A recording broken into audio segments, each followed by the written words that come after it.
querer ser diferente. Pessoas todos os dias se colocam numa busca constante por felicidade. Mas buscam em lugares que não podem corresponder àquilo que querem. E ficam presas aos seus problemas. Mas, e se soubessem que é amor? E se vivessem o amor? E se rezássemos por elas? E se adorássemos por todas elas? E se espalhássemos o amor? O meu desafio pessoal hoje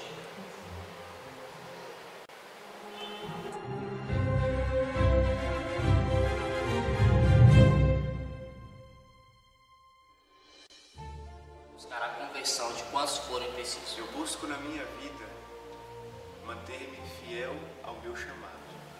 Eu busco discernir a minha vocação. Na minha vida, eu anseio ser mais de Deus. Eu quero muito conseguir uma boa profissão. Eu sonho chegar ao sacerdócio. Rafael, eu adorarei por você. Gleice, eu adorarei por você. William, eu adoro por você. Raíssa, eu adoro por você. Antônio, eu adoro por você. Diego, eu adoro por você. Eu sou Leis.